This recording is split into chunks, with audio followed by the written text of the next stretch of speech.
하나님의 은총과 평강이 진심으로 예배드리는 우리 가운데 임하시기를 축원합니다. 아멘. 추석 명절은 속 시원하게 잘 지내셨습니까? 혹 고르반 핑계는 없었습니까? 가을 하늘이 참 높고 푸르고 맑습니다. 이 아름다운 지구가 잘 보존되었으면 합니다. 다행스럽게도 많은 지구인들이 생태계 위기를 현실로 느끼면서 파괴되고 있는 지구의 생태계를 지키며 살리자는 운동들이 일어나고 있습니다. 이 세상의 모든 것은 다 하나님께로부터 나왔고 서로 깊이 연결되어 있다는 사실을 자각하고 하나님의 창조 질서를 보존하면서 책임 있는 삶을 사는 지구인이 되었으면 좋겠습니다. 세계 곳곳에서 일어나는 대형 산불, 홍수, 가뭄, 녹아내리는 빙하, 생물종들의 멸종, 대기와 바다의 오염, 황폐해진 땅, 그리고 코로나를 비롯한 못된 감염병이 우리 삶을 위태롭게 하고 있습니다. 이런 상황에서 우리가 할 수 있는 일이 무엇일까요? 너무 늦은 것은 아닐까요?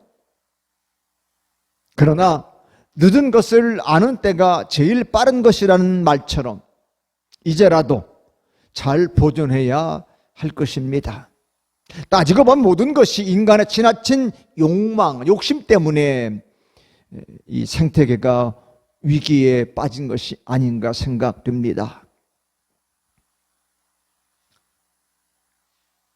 하나님께서는 당신의 뜻대로 창조된 세상을 보시고 기뻐하셨습니다. 하나님이 보시기에 좋았다는 말이야말로 창조의 아름다움을 나타내는 말입니다. It was good. 우리가 잘 쓰는 말로 good, 좋아, 좋았다. 그런 세상이 이제는 낯설고 두려운 곳으로 변했습니다.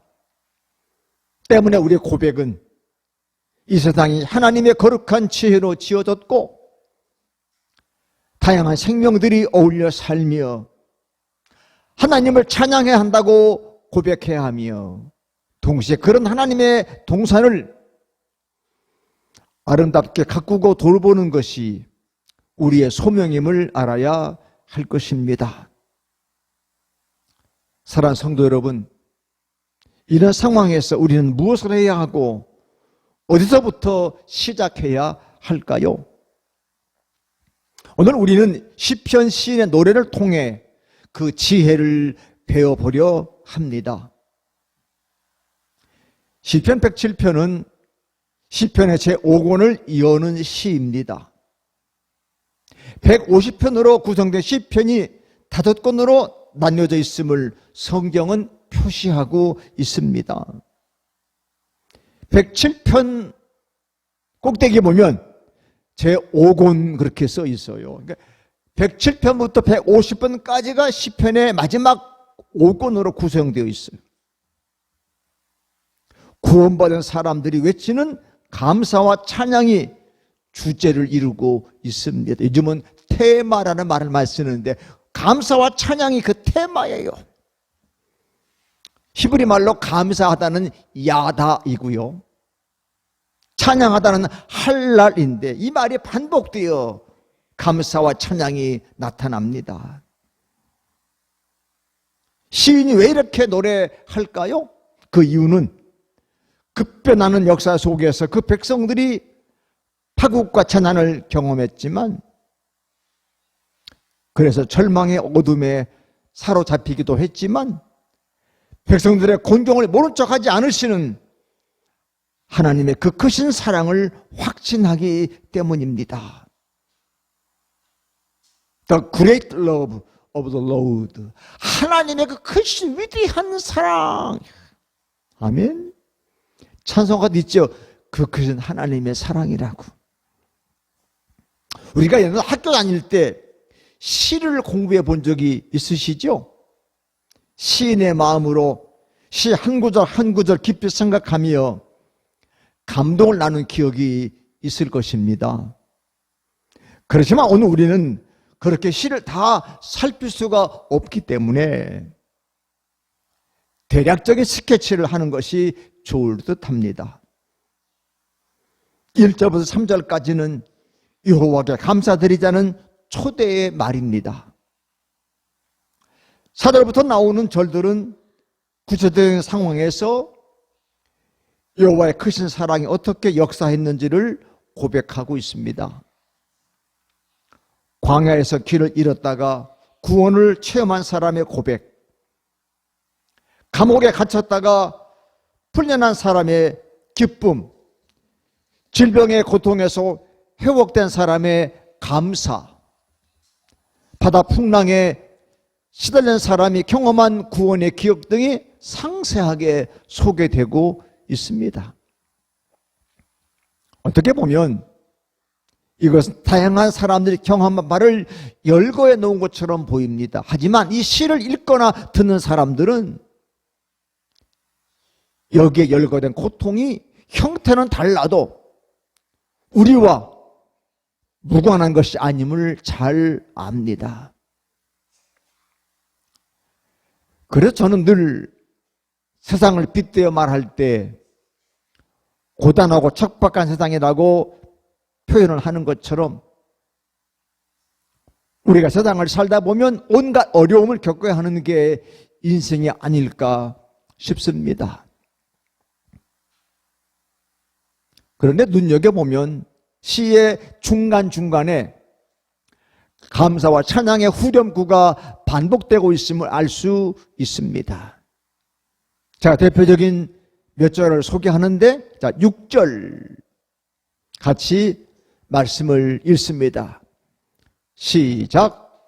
이에 그들이 근심 중에 여호와께 부르짖음에 그들의 고통에서 건지시고 아멘. 이 말씀은 13절, 19절, 28절에 비슷하게 나오는데 환난 고통에서 구원하시고 인도하셨다. 그래서 우리가 감사할 수밖에 없다면서 8절에서는 이렇게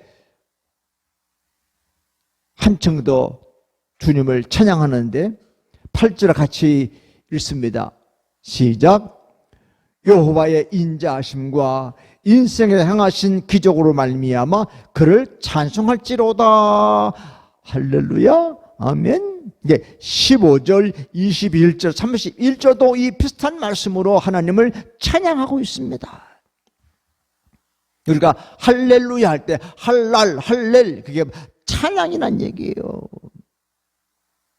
성경이 증언하는 여호와 하나님께서는 고난 가운데 처한 사람의 부르짖는 소리를 차마 외면하지 않으시는 그 큰 사랑의 하나님이십니다. 우리가 말씀 전에도 찬양했지요. 너희의 작은 신음에도 응답하시니. 우리의 작은 신음, 차마 누가 들을까봐 속상해서 자존심 상해서 혼자만 끙끙 속으로 신음하는데도 주님의 그 음성을 그걸 아시고 응답하시더라. 그러니 그 크신 사랑의 하나님이 아니더냐. 하나님께서는 우리들을 이처럼 곤경에서, 고통에서, 환난 근심에서 구원해 주십니다. 출애굽기는 그 전형적인 예입니다. 영어로 출애굽기를 엑소도스 그러는데 영광의 탈출이라는 그 영화에도 얼마나 멋있는 그 탈출이 엑소도스로 표현되고 있는지. 사랑하는 성도 여러분, 우리가 거듭거듭 하나님 은혜와 사랑을 되새겨야 하는 이유는 코로나와 같은 현실의 어둠 속에서 좌절하지 않기 위해서입니다. 하나님께서는 길이 없는 곳에 길을 내시는 분이십니다. 홍해와 요단강을 갈라 그 백성을 안전하게 건너게 하셨습니다. 친히 외아들 예수님을 십자가 위에서 죽음을 통해 부활의 문을 활짝 여셨습니다. 우리가 잘 아는 말대로 인간의 희망이 끝나는 곳에서 하나님의 희망이 시작됩니다. 저는 분명히 경험했기 때문에 지금도 강력하게 믿습니다. 여러분들도 믿으시기를 바랍니다.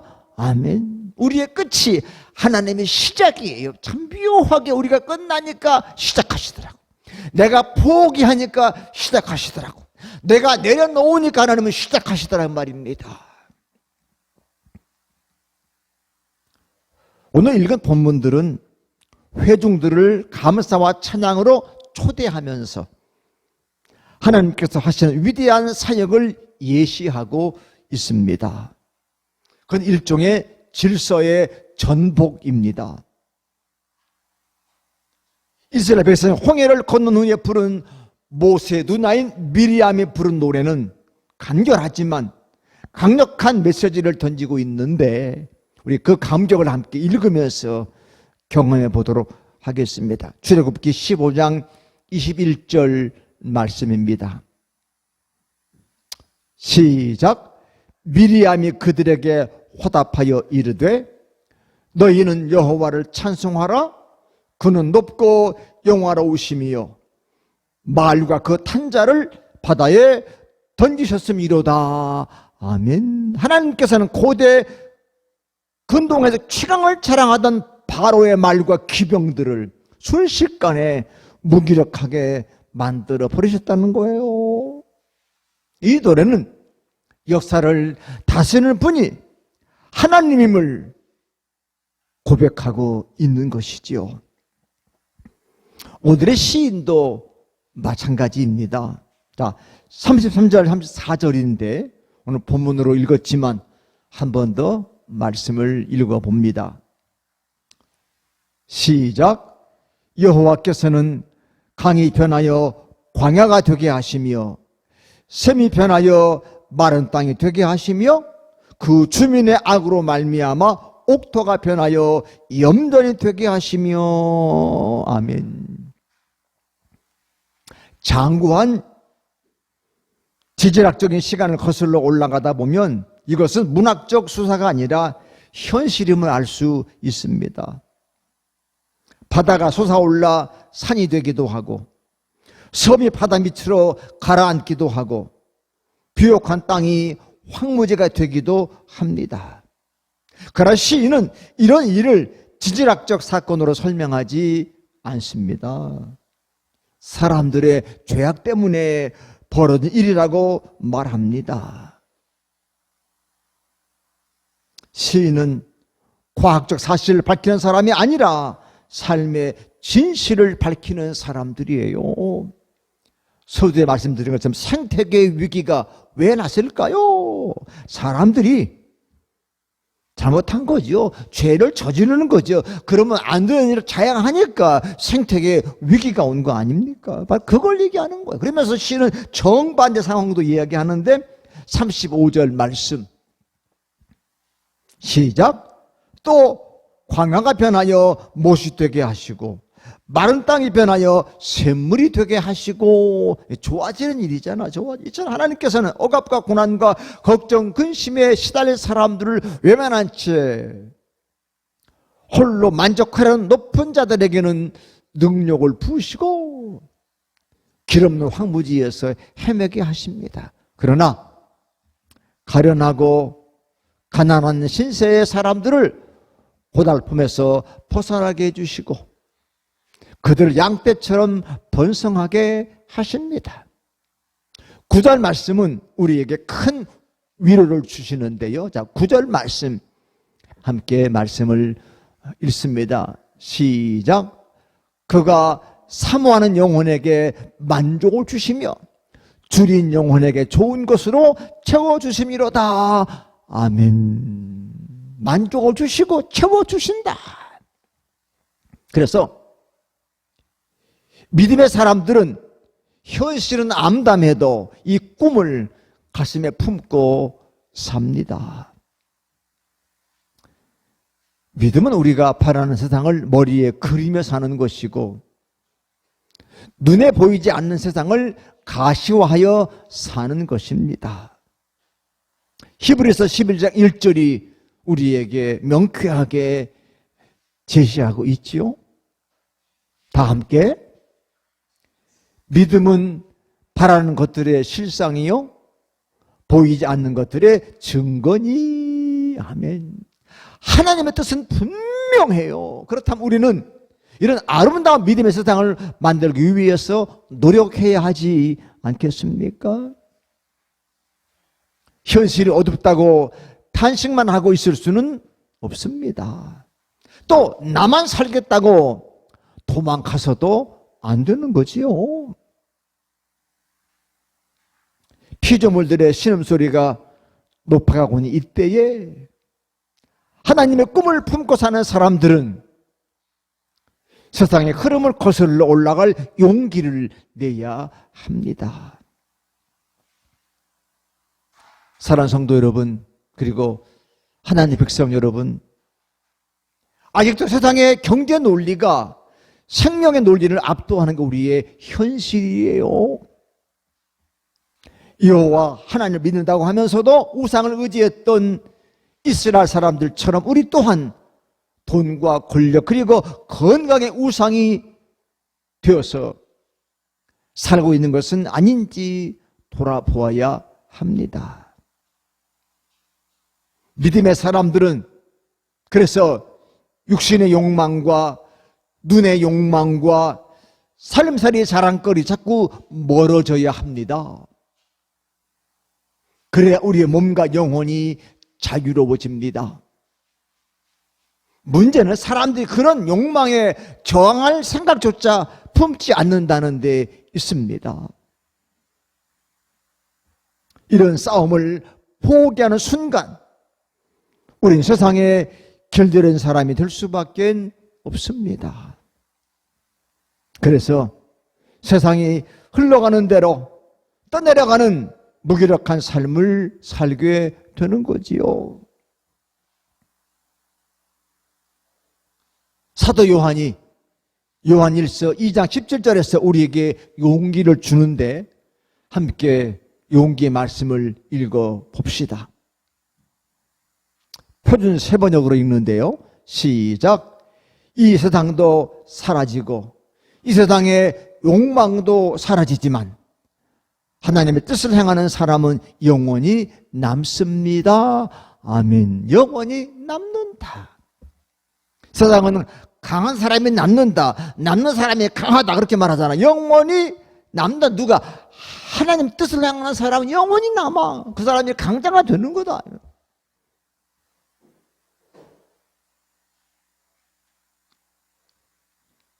망가진 세상을 취하고 회복하는 것은 우리의 꿈이기 이전에 하나님의 꿈입니다. 우리는 그 하나님의 꿈에 초대받은 사람들입니다. 오늘 우리가 겪고 있는 기후위기는 문명사적 전환기에 이르렀음을 암시합니다. 누구도 이전과 같은 방식으로 살 수 없습니다. 그러면 어떻게 살아야 할까요? 에너지를 덜 소비하는 방식으로 전환해야 하고 탄소 발자국을 덜 남기려고 노력해야 합니다. 그래봐야 무슨 소용이 있냐고 묻는 사람들이 있습니다. 왜냐고요? 문제 크기에 비해 우리가 할 수 있는 일이 너무 작다는 사실에 사로잡혔기 때문에 그렇지요. 정말로 우리는 이 지구가 직면한 문제를 풀 수 없을지도 몰라요. 그렇다고 해도 우리는 새로운 삶을 선택해야 합니다. 깊어가는 가을을 바라보면서 우리는 매일 자연에게서 좋은 선물들을 받고 있지만 이 선물은 우리에게 가져라고만 준 것이 아니에요. 선물의 생명은 움직임에 공유된 수임의 들으심과 내심에 있습니다. 우리 할 일은 선물을 잘 전달하는 것이고, 우리가 우주에 내놓은 언젠가 우리에게 돌아온다는 사실을 알고 살아야 한다는 거예요. 때문에 감사가 최우선인 문화에서 자녀들을 키우십시오. 그러면 자신이 충분히 가졌음을 매일 자각하게 될 것입니다.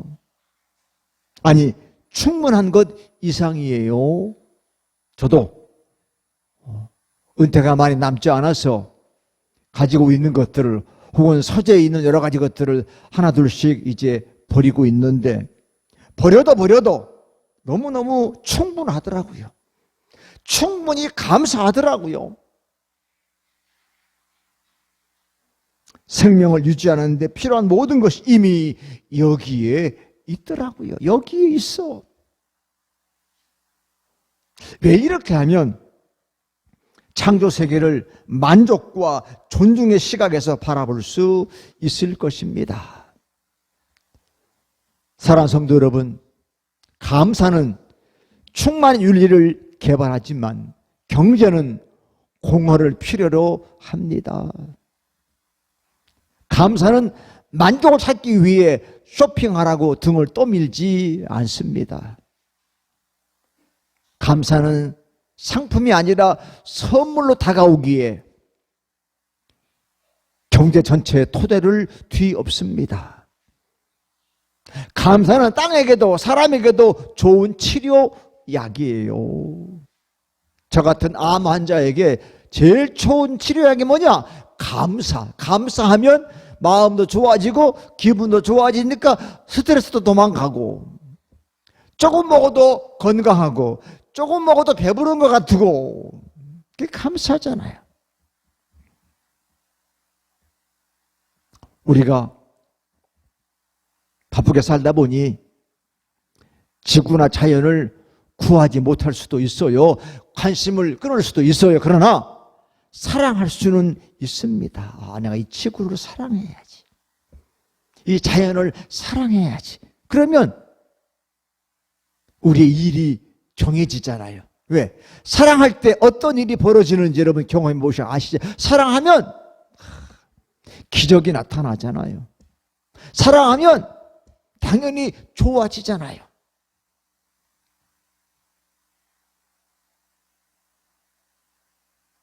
우린 다만 하나님의 걸작품인 이 지구에 잠시 머물다 갑니다. 요즘 뭐 100세 시대 해도요, 100세 시대 살고 보면 잠시예요. 잠시 머물다 가는 거예요. 우리가 할 수 있는 일을 다 한 후에 하나님의 결정에 맡기면 됩니다. 옛날 우리가 한자 배울 때 진인사 대천명, 그래서 그게 뭐냐? 사람이 한 일을 다 한 후에 하늘의 뜻을 기다린다. 그게 똑같은 말 아니겠습니까? 이게 참 지혜예요. 자, 오늘 시편 107편의 마지막 절, 오늘 우리 말씀 카드인데 함께 말씀을 봉독해 봅니다. 시작. 지혜 있는 자들은 이러한 일들을 지켜보고 여호와 인자하심을 깨달으리로다. 아멘. 인자는 사랑이란 말이에요. 하나님의 사랑하심을 깨달아라. 오늘 설교 제목이 지혜자는 하고 퀘스천 마크. 풀면 지혜자는 누구입니까? 그 말이에요. 누가 지혜로운 사람일까요? 성경은 분명히 말씀하시기를 어떠한 상황에서도 그 보고 듣는 일을 통해서 여호와 인자하심을 깨닫는 자가 지혜로운 자다. 평생 믿음으로 살면서 하나님 하신 일을 보고 들었잖아요. 아하, 이게 하나님의 사랑이구나. 그런데요, 사람마다 정말 다르더라고요.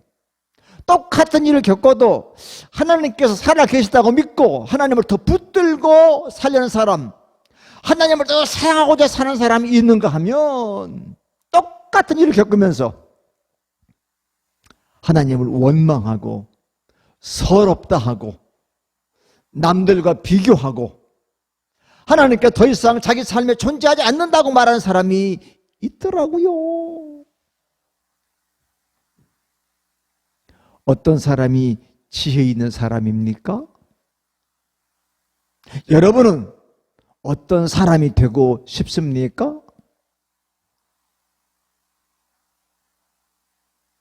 그런데도 세상에는 쓸데없는 일에 몰두하는 어리석은 사람들이 아직도 많이 있습니다.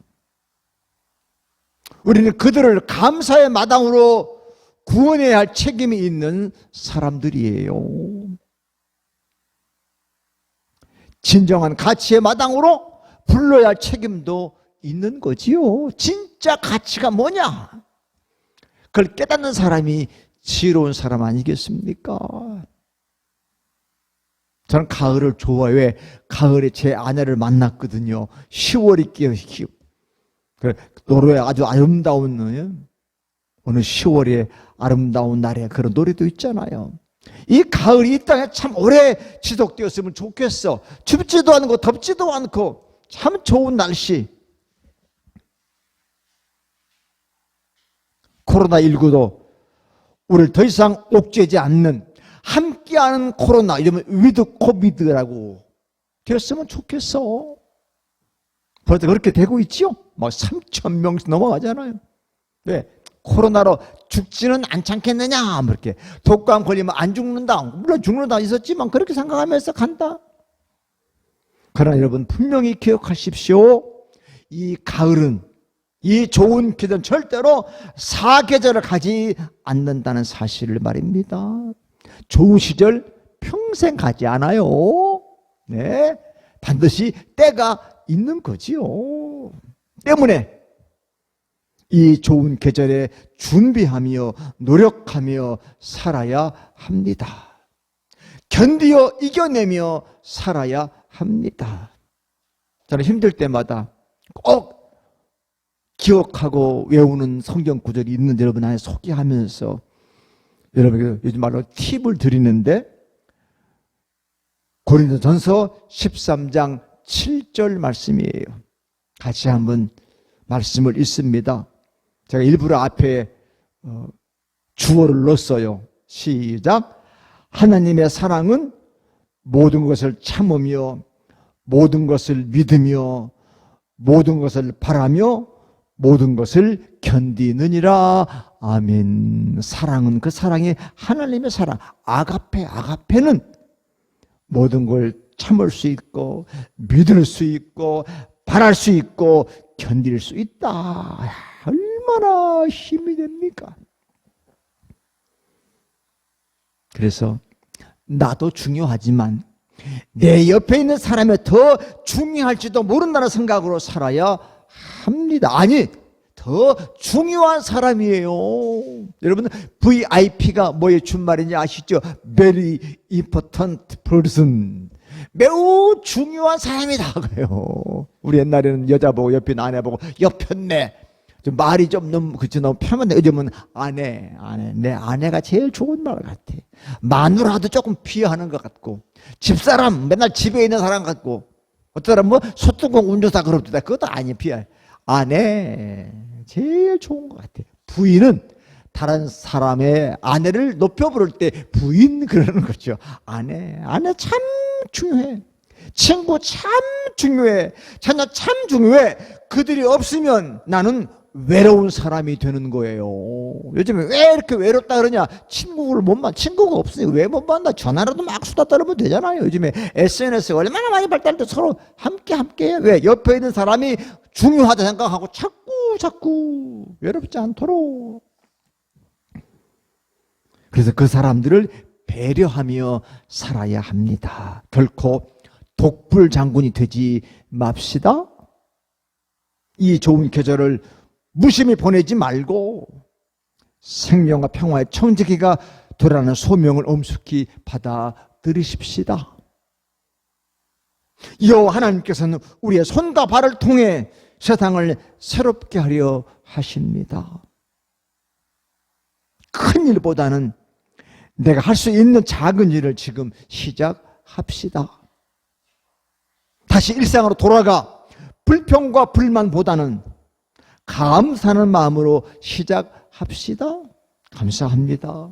Thank you, thank you very much 그러잖아요. 얼마나 감사하면 Thank you very much라고 해요. 대단히 감사하다. 그 감사하는 여러분들에게 오늘의 시 서두를 축복으로 전합니다. 자, 1절 말씀인데 시작. 여호와께 감사하라. 그는 선하시며 그 인자하심이 영원함이로다. 아멘 할렐루야. 그 선하심이 굿, 인자하심이 러브입니다. 이 한 주간 선한 9월 한 달을 마감하면서 하나님의 선하심과 인자하심이 여러분에게 영원하시기를 축원합니다. 아멘. 기도합시다. 선하시며 사랑이 크신 하나님 아버지 감사드립니다. 지난 월 화수는 추석 연휴로 오랜만에 자녀들을 만나고 일가 친척 만나면서 가슴 벅찬 감격 행복 주셔서 너무 고맙습니다. 이제 일상 돌아와 오늘은 9월 마지막 주 예배를 드리면서 누가 지혜 있는 사람인가? 누가 나보고 바보라고 말하고 어리석다고 말하면 화를 내면서도 내 지혜를 찾지 않는 우리들이 아닌지 돌아보면서 나는 과연 지혜 있는 사람인가? 하나님의 그 크신 역사들을 보고 여호와의 인자하심을 그 크신 사랑을 깨달았으면 좋겠습니다. 손에 만져주고 눈에 보여주는데도 불구하고 우리는 그걸 깨닫지 못하고 내가 잘나고 내가 해서 살아간 것처럼 착각할 때가 참 많은데 하나님 회개합니다. 용서해 주옵소서. 하나님의 사랑이 아니었더라면, 하나님의 섭리가 아니었더라면 모든 것이 불가능했을 텐데 하나님 우리를 사랑하셔서 우리에게 자연도 주시고 옆에 있는 사람도 주시고 우리와 따뜻한 마음도 주시고 그 어떤 것도 해결할 수 없는 죄의 문제를 주님의 십자가의 구원으로 축복해 주셨으니 이 기뻐하는 가을에 깨닫는 자로서 지혜의 사람으로서 더 멋지게 하루하루를 소중하게 살기 원합니다. 자연과 서로 부둥켜 안고 사랑하면서 멋지게 살렵니다. 없는 것으로 불평하지 않고 이미 가진 것으로 감사하며 누리며 살겠나이다. 주님, 그 귀한 마음들로 우리의 가득가득 채워 주옵소서. 이 한 주간 그렇게 살게 하시고 새로운 달 10월을 더 멋지게 맞이하게 하여 주옵소서. 예수님 귀하신 이름으로 간절히 기도합니다. 아멘.